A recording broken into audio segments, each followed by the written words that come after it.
বিদ্যালয় ও ৭ কলেজের শিক্ষার্থীদের মধ্যে ধাওয়া পাল্টা ধাওয়া চলা অবস্থায় সংঘর্ষস্থলে হাজির হন বৈষম্য বিরোধী ছাত্র আন্দোলনের আহ্বায়ক হাসনাত আব্দুল্লাহ। উভয় পক্ষের মধ্যে আলোচনার চেষ্টা করতে গিয়ে তোপের মুখে পড়েন তিনি।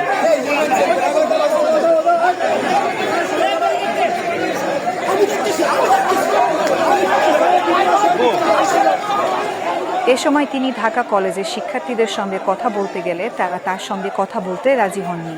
এরপর হাসনাত উভয় পক্ষকে শান্ত করার চেষ্টা করলে নিজেই উভয় পক্ষের তোপের মুখে পড়েন।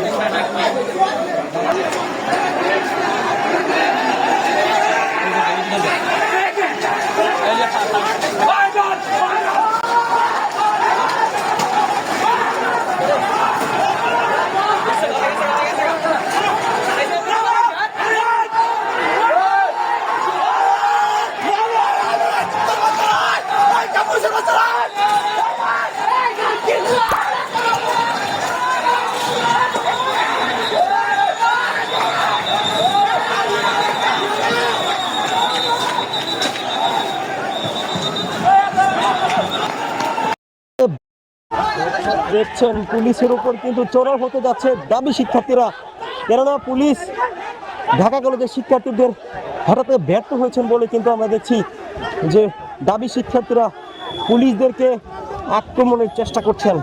কেননা পুলিশ যদি এই স্থান থেকে সরে যায় সেক্ষেত্রে সংঘর্ষ ভয়াবহ রূপ নিতে পারে, সেজন্য কিন্তু আমরা দেখছি দাবি শিক্ষার্থীরা পুলিশদেরকে সরতে দিচ্ছেন না।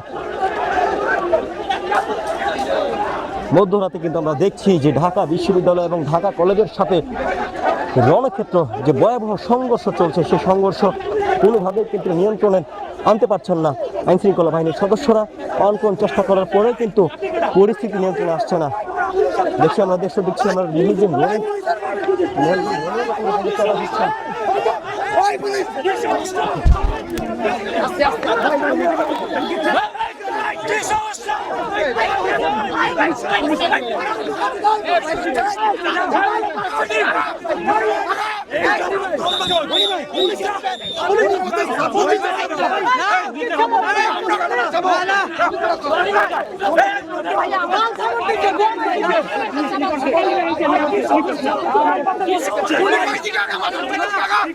পুলিশ ক্যাম্পাসে ঢুকবে না, পুলিশ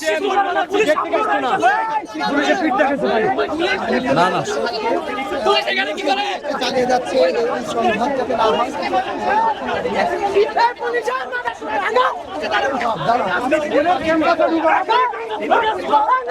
ক্যাম্পাসে ঢুকাবো